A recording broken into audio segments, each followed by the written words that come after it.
Putin told me, and I checked, I think it's true, that he, in Clinton's final days, asked Clinton if Russia could join NATO, which seems almost by definition like a victory. Yeah. NATO exists as a bulwark against Russia. If Russia wants to join the alliance, then you've won, right? Right. Why would the U.S. government have turned that offer down? And do you think that is real? Russia, and actually Europe, used to want, before Europe was completely a kind of vassal province of the United States government, wanted what they call collective security, which was, we want security arrangements in which one country's security doesn't ruin the security of another country. And there were two paths to that. There were basically three paths, let's say. One path was what they call the OSCE, the Organization of Security and Cooperation in Europe. Really a good idea. It's Western Europe, Central Europe, Eastern Europe, and former Soviet Union. And the idea was, let's bring us all together under one kind of charter and we'll work out a collective security arrangement. I liked it. I mean, this is what Gorbachev was saying. We don't want war with you. We don't want conflict with you. We want collective security. Second arrangement that actually makes a lot of sense, but people say, is this guy out of his mind? But it actually makes a lot of sense. Gorbachev disbanded the Warsaw Pact. We should have disbanded NATO. Said NATO was there to defend against a Soviet invasion. There's not going to be any Soviet invasion. In fact, after December 1991, there's not even a Soviet Union. We don't need NATO. Why is there NATO? NATO was established to defend against the Soviet Union. Right. So why did it continue after Gorbachev and Yeltsin? The neocons, thankfully, thank you, read the document, it's all explicit. This is our way of keeping our hegemony in Europe.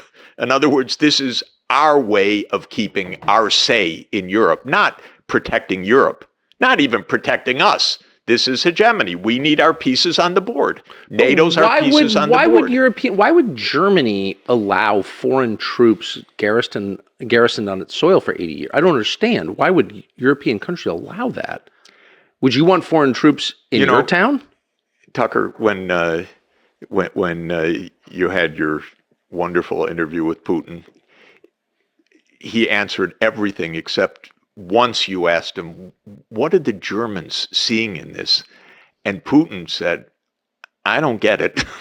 And I thought, oh my God, thank you. I don't get it either. Is it just broken by war guilt? Is it masochism? I mean, honestly, no, it's not masochism. It's not war guilt. There are basic mechanisms that I don't understand truly after being around more than 40 years in this and knowing all the leaders, and I know Schultz and I know others.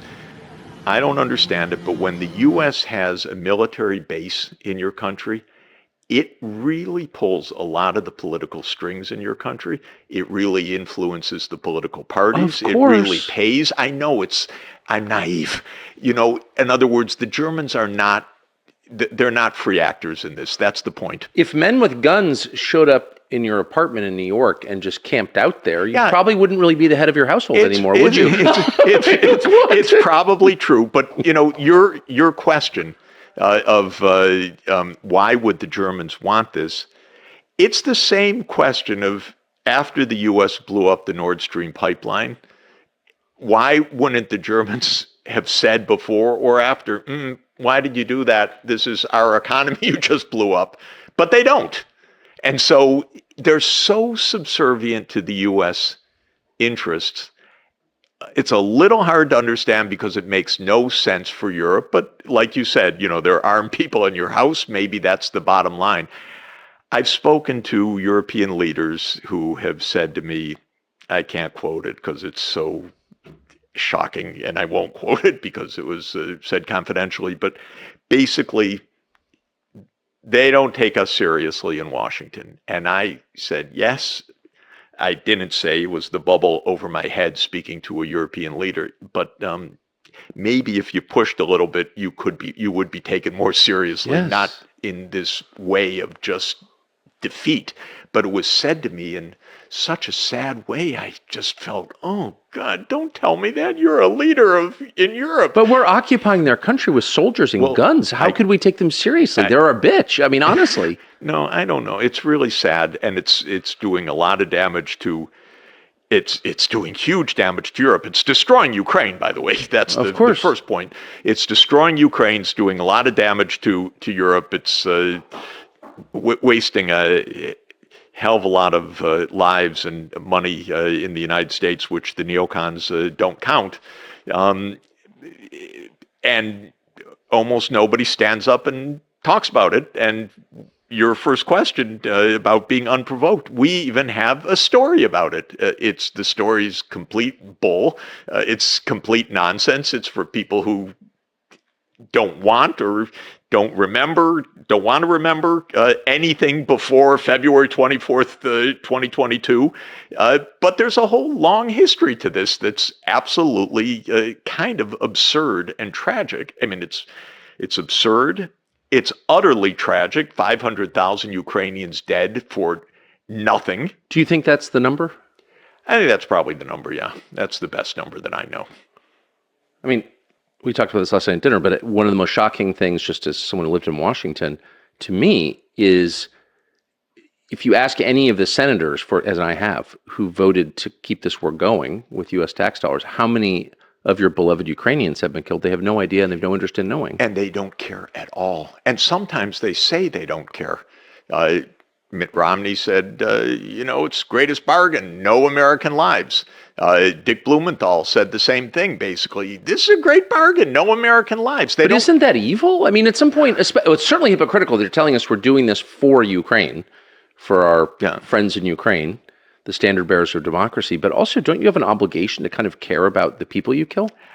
I think so. You think so. I think Americans think so. I don't think that the security apparatus thinks so, because the security state, you got to be tough to play that game of risk. You got to know, is there going to be some collateral losses?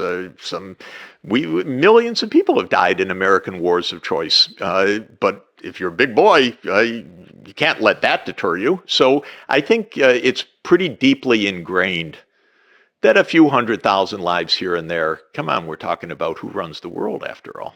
It's really, really dark. I think it's extraordinarily reckless. Just to circle back, but also, look, if the pretext for all of this is some sort of moral authority, we're for democracy, they're for authoritarianism. This has nothing to do with morality. This has nothing to do with morality. It has nothing to do with Western values. It has nothing to do with American values. It doesn't even have to do with American interests from what I can see, although it says that they say that American interests are at stake.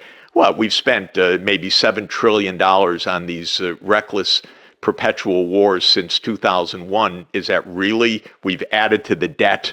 The debt's gone from about 30% of national income to more than 100% of national income. We've had these disastrous wars. Is this America's interest? No. I mean, no. Maybe we could have actually rebuilt a bridge or a road along the way, or it destroyed our country. Even had a mile of fast rail in our country or something. But no, we had to spend trillions and trillions on wars. So to my mind, it's all completely perverse. But what I find amazing is that once in a while, you have to look, but once in a while, you'll actually find the truth expressed in such a vulgar way. No, they don't count the Ukrainian lives. They literally say no American lives. We're not even so sure about that, by the way, but Americans have died. Yeah, it's not a large number, but it's some, but they don't tell us the truth about that either. So just to circle back to the provocation, I watched as a complete non-expert the administration send the vice president to the Munich Security Conference in February of 2022, when it was clear that things were getting really hot, and watched Kamala Harris say to Zelensky on camera, "We want you to join NATO," when everybody, even me, a talk show host, knew that that was the red line for Putin. So the only conclusion I could reach was they want him to move across the border into Ukraine. They want a war. What is your take? Tucker, just to say, until this moment, every senior official in the U.S. or the Secretary General of NATO, Jens Stoltenberg, says Ukraine will join NATO. And one thing everyone that's listening should understand, Ukraine will never join NATO short of a nuclear war. So, because Russia will never allow it, period. So every time we say it, all we mean is the war continues and more Ukrainians are destroyed. And we're willing to risk nuclear conflict. And some people definitely are because they're idiots. Really, because my resentment gets very high when we reach that level. But we hear talk about nuclear war these days. We hear we're not going to be blackmailed by this nuclear threat and so forth. Well, God damn it, you better be worried. We're talking about a counterpart that has 6,000 nuclear warheads. We have 6,000 nuclear warheads. We have a lot of crazy people in our government. I know it. I'm adult enough to know over 44 years of professional life that there are a lot of intemperate people in our country. We have a lot of allies that say, oh, we can do this. We have a president of Latvia tweeting or Xing or whatever the verb is these days, Russia delenda est. In other words, Russia must be destroyed, playing off of the old Cato the Elder, Carthago delenda est. Carthage must be destroyed. Honestly, a president of a Baltic state tweeting that Russia must be destroyed, this is prudent, this is safe, this is going to keep your family and my family safe. Are we out of our minds?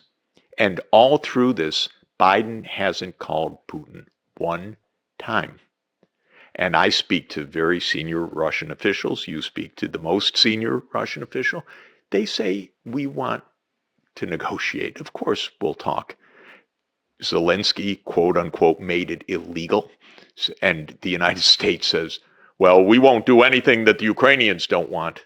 This is insane, by the way, as if this is really between Ukraine and Russia. This is about the United States and Russia. This, everybody should understand. This isn't even about Ukraine and Russia. This is about the U.S.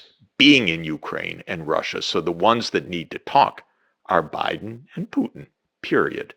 And I keep saying, if I may say it again just now, I keep saying to Biden, if you want to use my Zoom account, please use it. I'll lend you my phone. You make the call. Start negotiations. I don't like my family being at risk of nuclear war. Why won't they? Because they believed up until now, I think they can't quite believe it now, they believed up until now that they would get their way through bluff or superiority of force or superiority of finance. They gambled because they were gambling with someone else's lives, someone else's country, and someone else's money, our money, taxpayer money, but they were gambling not with their own stakes, but they were gambling. They're not very clever. They gambled wrong all along. Putin said no. For us, this is existential. For you, it's a game, apparently the game of risk. You need your piece on that board, as if American NATO forces in Ukraine is somehow existential for the United States as opposed to a neutral Ukraine. And they thought that they would get their way. And I spoke with senior officials all along who just thought Russia won't object or can't object or will be pushed aside or will fall to its knees with U.S. financial sanctions or will succumb to the U.S. HIMARS and ATACMS. Just one absolutely naive idea after another. But you might ask me, how can they have such naive ideas? Well, that was my question, yes. And I'm sorry to put words in your mouth, but I would say, well, I'm old enough to remember Vietnam. I'm old enough to remember trying to overthrow Bashar al-Assad. I'm old enough to remember Libya. I'm old enough to remember Afghanistan. We screw up nonstop. This is not clever, what we're doing. But the people, what's so interesting, so you've been an academic your whole life. I think you're one of the youngest tenured professors at Harvard, but you've also been, I think uniquely, a diplomat. on and off, mostly on for decades. So you know the people who are making Yeah, U.S. foreign policy personally well, and the quality of the person engaged in that seems to have declined just I dramatically. think that's true, by the way. I think it's true in general of American politics. Uh, Maybe it's an illusion, but when I was a kid in college, I did my summer internships in my senator's office, Senator Phil Hart. He was a man of great integrity, of great intelligence. He was a Democrat, but he had lots of Republican friends and colleagues. There were big people there, and they were serious people. Fulbright and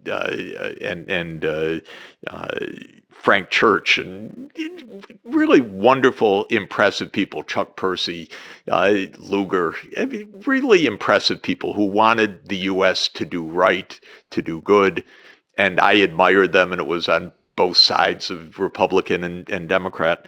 And you feel it's not like that right now. It's really not like that right And now. I don't see it. I don't see wise people on either side. I hate to say that. Yeah, I don't think it's a partisan divide. They all seem crazy and dumb to me. we chatted. Rand Paul's the only one for me that makes sense on foreign policy right now. He says, Yes. "Stop this! There's so many damn wars. It's putting us at incredible risk." But you don't hear the Democrats. They line up 100% for more military spending, continue the war. We have people that completely shock me that are saying these stupid things about no U.S. lives, as if Ukrainian lives don't matter. Uh, Nobody wants to talk about negotiation. No one says anything honest. No one even wants the truth out of the White House or the executive branch, which is another role of Congress, which is don't take us for a ride. We're an independent, separate, equal part of government. And it used to be that Congress kind of resented when the executive branch lied to it. Yes. You don't see They that crave the resentment. lives. You Lies. don't see that resentment. You see partisanship. If it's a Republican president, then the Democrats go after him. If it's a Democratic president, Republicans. But nobody from one's own party even tells their president, stop bullshitting us. Yes. And that's very serious. Well, and these are not small lies. So the two of the biggest lies are that Ukraine can win, whatever that means, never Exactly. defined, push Russia back to its January 2022 border, and two, that Ukraine will join NATO. And neither one of those things is true. They're not only not true, if you are able to watch you or someone outside the mainstream, it becomes obvious that these aren't true. But if you follow Admiral Kirby in the White House every He's a day, liar. lying with a smirk on his face, which I can't stand because he can't even control his smirk because he tells us, I'm lying, as he's talking. It's unreal. But if you read the New York Times, which is sad and pathetic, you won't know. But if you actually listen to any independent outlets, which I do because I'm traveling in the world most of the time, actually, not in the U.S., you know that these things are obvious. Someone asked me a couple days ago, Ukraine's it's getting blasted on the battlefield now. Some days are 1,500 dead, typical 1,000 dead. Russia has, air superiority, artillery superiority, missile superiority, everything. And the Ukrainians are getting blasted. And now the U.S. press is reporting, well, the Ukrainians are falling back, and the tone has suddenly changed. So someone asked me a couple of days ago, why did this sudden change on the battlefield occur? And I said, excuse me? He said, yeah, why did this sudden change? I said, there's no sudden change. This whole trend has been obvious for more than 2 years. We're in a war of attrition, and the bigger party is blasting the hell out of the smaller Much bigger one. party. Much bigger Exactly. party. But you wouldn't know it by any of our narrative, official, congressional, or our kind of mainstream media, because they don't tell the truth until I'd say until, but even after it's staring you in the face, then maybe they'll say something that's a little bit true. That just feels like North Korea to me, or what you imagine North Korea is, this news vacuum where